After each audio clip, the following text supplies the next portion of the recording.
salaamaaleykum ñu ngi leen di nuyu di leen ziar di leen béggee bu baax a baax di rafetlu bu baax a baax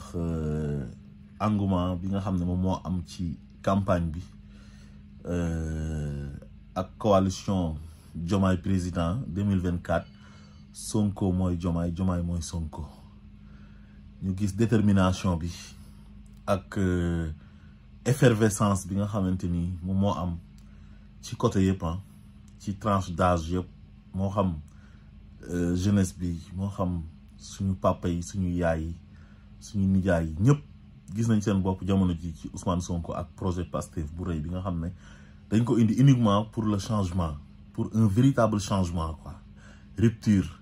te loolu dañ koy gis ci sénégalais yi dañoo bëgg changement quoi, sénégalais yi ñoo bëgg a tàggoog li fi amoon depuis 1960 ba léegi mode de gouvernance bi façon bi ñu doon jiitee réew mi sénégalais yi dañ see doyal te dañ ko wane. moo tax fu mu nekk nii lu ñu def lu dul tëgg ay élection sénégalais yi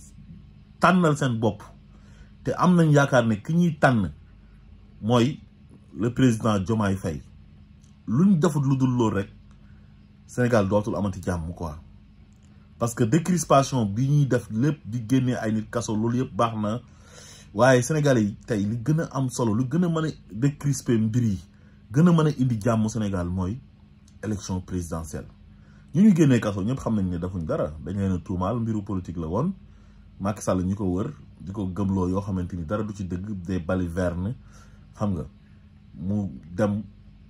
xeex boo xam ne amul ko benn njëriñ. tey fi mu mujjee xam naa ne def naan Ousmane Sonko sax su ma yëgoon bàyyi ko mu nekk candidat, parce que Ousmane Sonko quoi qu'on puisse dire moo gën sax ci Macky Sall, parce que nit ku dëggu la quoi, nit ku dëggu la te spiritualité bi nekk ci moom Macky mën na dem sax ba mu yàgg mu ñeme ko sax ne Ousmane Sonko sax laa gën a ñeme man sa ci nit ñi nga xam ne jege nañ ma tey, parce que au moins moom il est cohérent, nit ku dëggu la xam nga, nit la koo xamante ni nuruwul workat, parce que workat mooy koo xam ne suñ la owee na la ñëwal ñu wor sa nit nga ñëw mu jaral la nga wor sa nit, comme dafa ñoom Khalifa Sall ak ñoom Barthélémy Diaz ak ñeneen ak ñeneen. donc li ma gis daal mooy Ousmane Sonko sénégalais yi bëgg nañ ko trop, parce que li waral ne Ousmane Sonko sénégalais yi bëgg nañ ko mooy nit koo xam ne yow tuumaal nañ la fi façon tuumaal bu nekk, yàq sa der, wax ju ñaaw ju nekk ñu wax la ko, daf ci ay moyens, fay ay journaliste, ay chroniqueur recruter ay nit yoo xam ne dañuy def ay live di yàq sa der ci réseau yi, def ay photo montage di sos, jël benn xale bu jigéen def ko une arme sexuelle contre Ousmane Sonko moom ci boppam, lépp pour tilimal ko. Sénégalais yi di ko gën a bëgg, tëj ko kaso, Sénégalais yi di ko gën a bëgg, Sénégalais yi xeex fi ñaari yoon ngir jëmmam pour mën ko sauver, pour Macky Sall bañ ko tëj kaso. mu jëral Macky Sall mu dem ba def ci ay erreurs yoo xam ne c'est des erreurs monumentales, ba loolu moo tax sax mu fomm élection yi pour mën a rattraper wu. dem na ba jënd fi ay armes, recruter ay nervi jox leen ay armes pour ñu tiital nit ñi, semer la terreur. suñu rayee su ko defee nit ñi dañuy ragal dem toog seen kër moom mu mën a continuer ci projet 3e mandat bi. yooyu yëpp def na ko ba ni mu tëjee Ousmane Sonko prison ak dossier Mame Mbaye Niang bi nga xamante ni mbiru caaxaan la, loolu tamit ay nit dee ci mu am ay dégâts collatéraux digganteem ak Ousmane Sonko te daanaka jaru ko. léegi nag mu dem ba ne xeex na Ousmane Sonko pour Ousmane Sonko bañ a nekk candidat. Ousmane Sonko dugal lieutenant yam Bassirou Diomaye Faye xam nga, ñu gis tamit engouement bi yokku, ñëpp dem di adhéré ji ci coalition Diomaye président 2024 xam nga. mu xam ne dafa nar a ñaaw te mënu ci dara. Sénégalais yi ñoo bëgg changement, Sénégalais yi fu mu nekk nii ils veulent du changement quoi, maanaam bëggatuñ dégg lu jëm ci ay Macky Sall ak Benno Bokk Yaakaar ak seen paayu xobi daas yeeg ñëpp lañ bëgg a jël dem dugal ci poubelle ba, defaraat Sénégal, commencé waat Sénégal gu bees quoi. tardé nañ nag 64 ans, bientôt avril la ñuy am 64 ans d'indépendance xam nga. loolu dafa maanaam dafa yàgg te dëkk yu bëri développé nañ ci, te loolu yëpp li ko waral mooy ay politiciens yu bon nga xam ne bu ñu ñëwee suñ leen joxee réew mi dañ koy jàppee seen mbiru bopp, sàcc xaalis ku wax ñu jàppaloo tëj xam nga, enrichir seen bopp, enrichir seen njaboot, seen ay xarit. loolu rek, amul liggéey, amul dara, caaxaan xam nga. nekkal fi étranger yi rawatina ak tubaab yi, buñ ñëwee nga jox leen suuf si bàyyi seen entreprise yi installé yu foofu noonu, ba ci yow xaalis sax mënoo ko defaral sa bopp muy franc CFA France di ñu ko defaral depuis temps yi colonisation bi te CFA colonie française d'Afrique lay signifié donc ba léegi ñu koy defaree France chomalière côté benn dëkk bu nekk côté Clermont-Ferrand xam nga yooyu yëpp gàcce la te loolu du souveraineté quoi réew da nga war a am souveraineté économique souveraineté monétaire souveraineté alimentaire nga xam ne tey bokk na ci programme Pastef autosuffisance alimentaire dafay am ceeb la ñuy gën a dundee ñun Sénégal donte tubaab bi ñoo ñu ko indil foofu noonu am na yeneen yi ñu mën a dundee yoo xam ne moo gën a baax sax ci wér gu yaram que ceeb mais comme Sénégal yi bëgg nañ ceeb te am nañ terre yoo xam ne nangu na mbayum ceeb Casamance ci vallée bi mooy waalo foofu yëpp ban la te ceeb ci ban lay nangu d'habitude war nañ mën a bay ceeb xam nga di produire loo xam ne maanaam dinañ mën a approvisionner Sénégalais yi lu ñu war a mën a dundee ci at bi yëpp soble bi tamit pareil ah am yàlla may nañu géej 700 kilomètres de côte may ñu ay ressources minières ressources halieutiques yi kenn waxatu ko ak ay fruits exotiques tey jii France da ngay dugg ci benn supermarché nga fekk fa mango boo xam ne Sénégal la jógee ñu defal la ci mangue du Sénégal ay noix de cajou nga xam ne dafa cher mooy derkese te loolu dafa bëri Sénégal xoolal buy bi dañ ci def ay jus tubaab bi dem nañ ba xam ne dafa am ay vertu nga jël tey bisaab bi vertu kese la moo gën sax boisson soda yi nga xam ne feebar la lay jox ay diabète tubaab bi dem nañ ba découvrir loolu dem Sénégal di ko jënd yooyu yëpp tey yàlla may nañu ko waxuma la ak pétrole bi gaz bi zircon bi fer bi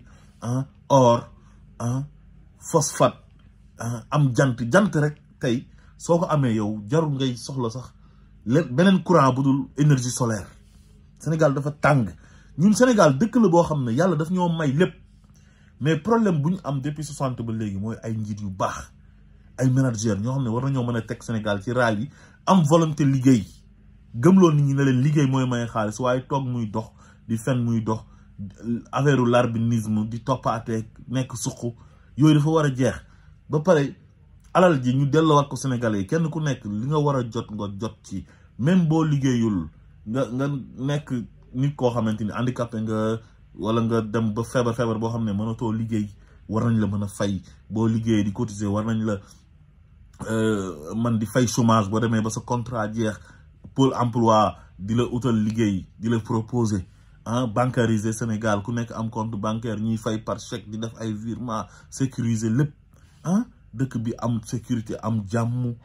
sàcc xaalis dootu fa amati ku sàcc ñu teg la ci yoon justice bi am indépendance moom boppam procureur ñu wàññi doole président nga xam ne procureur dootu fi nekkati ku wax président dara rek mu gaaw jàpp la tëj la kaso yooyu yëpp mu ngi ci programme Pastef mooy réforme ci wàllu justice bi defaraat Sénégal quoi Sénégal xol yi tàng nañ nit ñi mer nañ ndax 12 ans yi ñu dund ci terreur ak ay répression jaay doole dafa métti léegi nag temps bi ñu soxla ak li ñu soxla jamono jii mooy Sénégalu jàmm li ñu xamoon mooy dëkkandooru jàmm nit ñi bañ a enante mais fi mu nekk ni Sénégal ñu bëri dañoo bañante enante te loolu yëpp ci 12 ans yi Macky Sall dafa implanté loolu noonu xam nga te loolu lu koy waral mooy injustice ak impunité dóor doom làq doom yow ki bokk ci yow lu ko neex def du mujj fenn ku bokkul ci yow bu sëqatee nga jàpp ko tëj jël police gendarmerie jël justice bi def ko sa moomeelu bopp di ci def ay règlement de compte personnel bañ a yemale Sénégalais yi xam nga loolu day dem ba day indi frustration moo tax Sénégalais dañoo frustré wu ñun dañoo am sax chance nekk benn peuple boo xam ne c'est un peuple passif nekk peuple boo xam ne ñun dañu tolérant xam nga nekkuñ ay nit ñu violent quoi xam nga mais su doon yeneen dëkk yi la tey sous région beeg yeneen dëkk yi asiatique yeeg yooyu ko noonu tàkk na bu yàgg guerre dafay am guerre civile xam nga parce que Macky nu mu yoree woon Sénégal erreur bu graaw la violence boo xam ne violence bu jéggi dayu violence verbale physique ak benn arrogance boo xam ne une arrogance notoire boo xam ne kenn mënu la ko wax ci ay nitam ak moom ak yëpp xam nga moom daal def na 12 ans yam jeex na tenté na nag ba sonn pour yàgg fii def na lu nekk reporter ay élection pour defaraat voté fi ay loi d'amnistie donte loolu warul mën a jàllee noonu mu yombee noonu parce que xale yi dee war nañ leen a mën a xam ñan ñoo leen rey ndax seen ay famille mën a nekk ci jàmm xale yi mën a tàlli waaye daal en tout cas na dem quoi su demee ñu jël réew mi jox ko waa Pastef ak seen projet bi ñu defaraat ko lépp baax jàmm dellu si waat Sénégal naat asalaamaaleykum wa rahmatullah